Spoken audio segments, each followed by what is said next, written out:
era un proyecto de asistencia militar con un poquito de seguridad fronteriza, bien poquita. Y por supuesto, ustedes saben que ese proyecto en el Congreso se murió.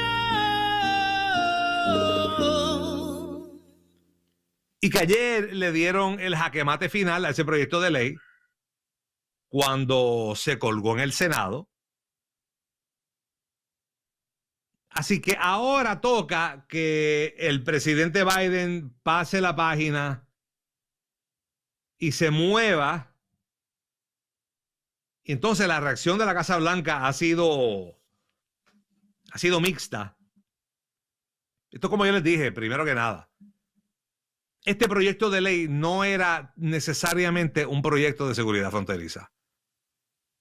Más que nada, lo que este proyecto buscaba era asegurar que el tema de la seguridad fronteriza pasase a ser desfavorable para los republicanos.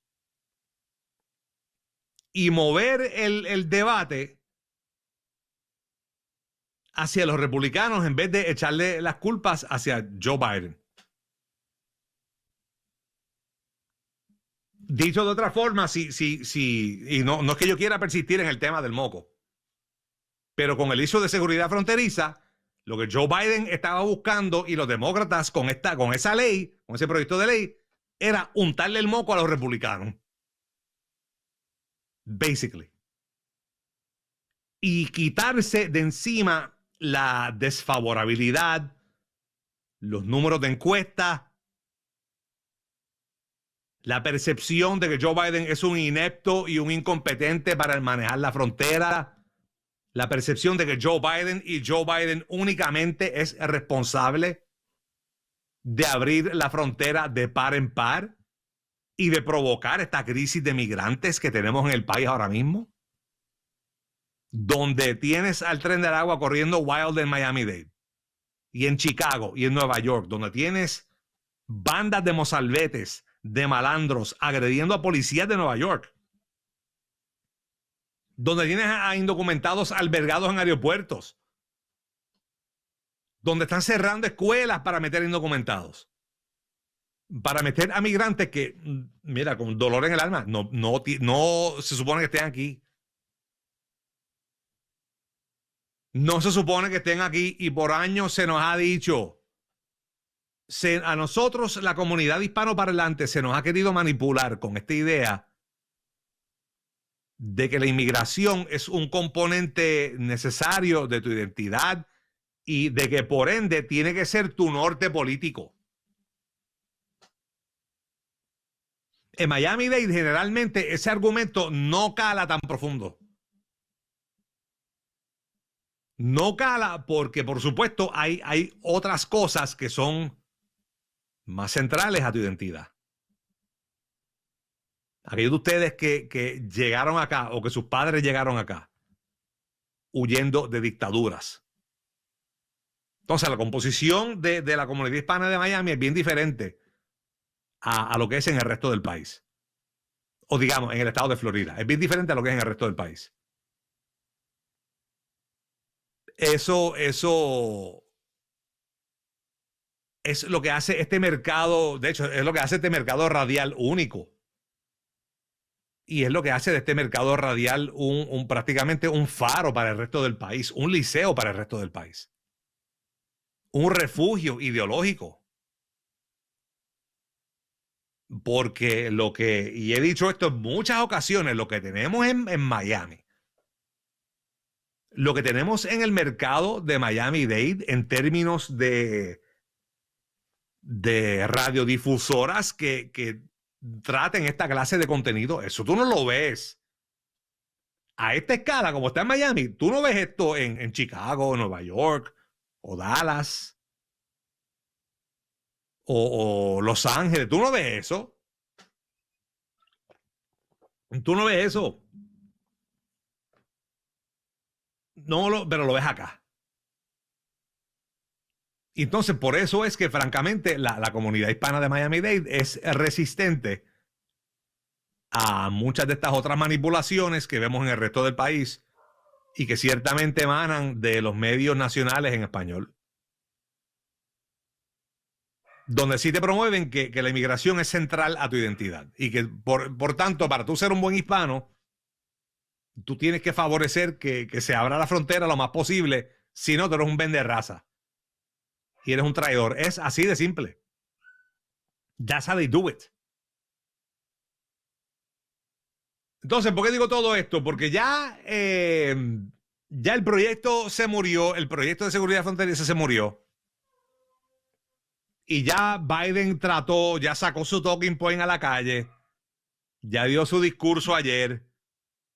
Le ajustaron bien a Joe Biden el cóctel de drogas, de metanfetaminas, de vitaminas, de brain power para poder dar su discurso a media tarde y no caer, sino quedarse dormido. Les tengo algo de eso más adelante, by the way. Because it happened again. Oops. Pero dio su discurso y se fue. Como dice, como dije, trataron de untarle el moco a los republicanos. El moco fronterizo. Que es un dolor de cabeza enorme tanto para la campaña de Biden como para la Casa Blanca. Como para los medios en español, porque especialmente para los medios en español, porque dependen de la inmigración desmedida. Y he dicho esto muchas veces, acuérdate que los medios nacionales en español dependen de inmigración desmedida para que sus números de audiencia por lo menos se mantengan. Si no crecen, que se mantengan. Pero nosotros tuvimos un periodo durante la pasada década y media donde el mayor crecimiento de la población hispana de Estados Unidos no provenía por la inmigración, sino por los nacimientos. ¿Qué sucede? Que llega el migrante para acá y un migrante que te llegó acá en los 90s dependía exclusivamente de Univisión, de Telemundo, y de ver las novelas, y de ver Don Francisco, y de ver Cristina. Y eso era lo que había. En algunos de estos canales pequeños e independientes, reruns del Chavo del Ocho. Y eso era lo que había. Pero los niños que nacían en Estados Unidos, ¿qué es lo que pasa? Se aculturan en inglés, van aprendiendo en inglés, van a la escuela en inglés, ven lo que ven sus amiguitos, y entonces ya no te ven Plaza Sésamo en español o programación infantil o el Chavo. Ven, habiendo nacido en el 90, ven los Power Rangers con sus amiguitos, ven Pokémon como lo ven sus amiguitos. Y aspiran a esas mismas cosas y ya se aculturan más a Estados Unidos. Y cuando llega el momento de ellos tomar decisiones de qué entretenimiento van a consumir, no optan por los canales en español. Eso lo ven cuando están en casa de sus padres o lo ven con la abuela, pero no es algo que ellos verían por elección propia. Y ha sido así por década y media. Y los medios van menguando en su standing, van menguando en sus ratings, en su ranking frente a la comunidad. Entonces, honestamente, esta frontera abierta, esta crisis es una bonanza para ellos. Es una bonanza más, chacho, que le está dando algunos permisos de trabajo y vista de asilo para de aquí a 10 años, muchachos. Eso es lotería. Eso es lotería. Caviar para ellos. Entonces, eso es un problema. Ahora bien, el gobierno de Joe Biden, todo esto para decirte que el gobierno de Joe Biden parece que ha cambiado rumbo después de haber dejado la frontera abandonada prácticamente por 3 años. Después de haberla abierto como un zipper, abrió la frontera y la dejó abierta. Después de dejar la frontera expuesta y de decir que no podía hacer nada, ahora, según reporta NBC News, el gobierno de Joe Biden está considerando tomar acción ejecutiva para detener la inmigración ilegal en la frontera sur, según 2 funcionarios de los Estados Unidos. Y esto es algo que nosotros siempre dijimos. Joe Biden, por orden ejecutiva, deshizo la frontera. Por lo tanto, con orden ejecutiva puede volverla a arreglar o a restaurarla como mejor puede. O sea, y les tengo tremendo breaking news cuando volvamos de la pausa. Pero él abrió la frontera, él la puede cerrar, la puede arreglar. Entonces parece que van a tomar órdenes ejecutivas, según reporta NBC News. Los planes han estado bajo consideración por meses, dijeron los funcionarios. En diciembre, mientras el Congreso se preparó a irse de receso navideño sin solución fronteriza, los cruces ilegales en la frontera suroeste llegaron a cifras récord de más de 10,000 por día. 10,000 cruces por día. Las medidas unilaterales bajo consideración podría hacer molestar a algunos progresistas en el Congreso, dijeron los funcionarios. Ciertamente van a hacer molestar a Jorge Ramos en Univisión, que ustedes oyeron el otro día cuando se echó a llorar prácticamente, se sintió dolido, dijo él, de que el proyecto del Congreso no contemplaba alguna regularización para los indocumentados o para los Dreamers, etcétera, o para los DACA.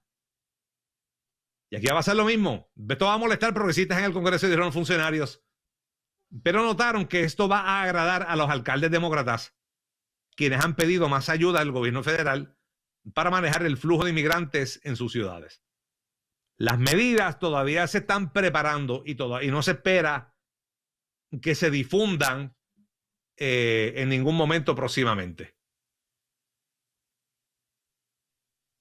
Biden, dice la nota de Mónica Alba y de Julia Ainsley, Biden enfrenta críticas políticas y cuestionamientos políticos, parte de ellos de integrantes de su propio partido, sobre su manejo de la frontera mientras hace campaña para la reelección.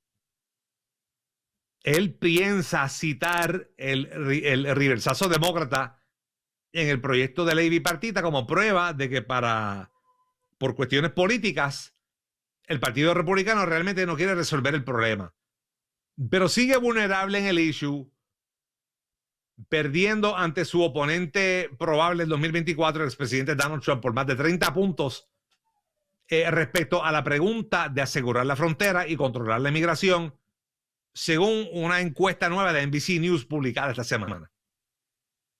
El gobierno de Joe Biden ya ha tomado múltiples acciones unilaterales para tratar de controlar el flujo de migrantes. Eso es lo que, por un lado, liquió la Casa Blanca. Ahora, la Casa Blanca no tiene su mensaje claro. Y lo que liquea es una cosa, pero lo que dice la secretaria de prensa es otra. Yo creo que ustedes escuchen este audio. Esto es la secretaria de prensa de la Casa Blanca, Karine Jean-Pierre,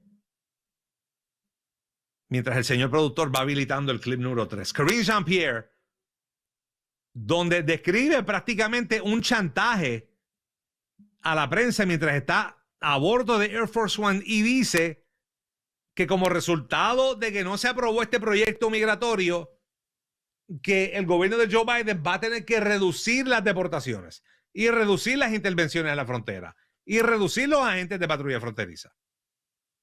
Disponga del clip número 3, por favor.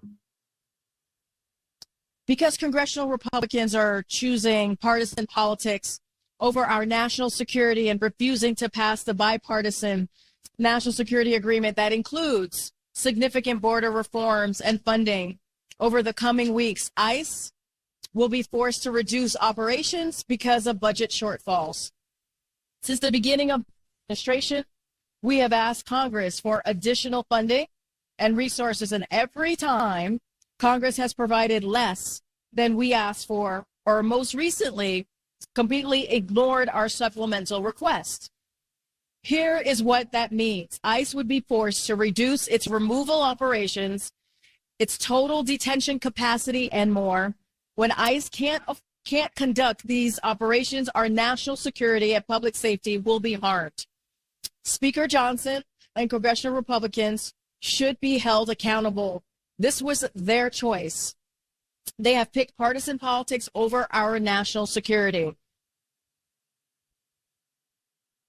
Ahí lo tienen. Ahí tienen la secretaria de prensa, Karine Jean-Pierre. Básicamente, esto es un chantaje.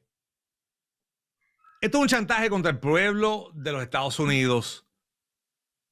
Un chantaje, el decir, y francamente es una rabieta. Esto es decir, por cuanto no hicieron esta cosa que quisimos hacer, pues ahora vamos a enforzar menos la frontera y hacer cumplir menos las leyes fronterizas. Y eso resultaría en más migrantes ilegales soltados en el interior del país. Más, por ejemplo, sabemos que los cruces en el área de San Diego están abarrotados ahora de migrantes chinos. Yo les hablé de esto la semana pasada. Ahora ya se sabe, a ciencia cierta. Más de 30,000 en el pasado, creo que año y pico. 30,000 chinos. ¿Para hacer qué?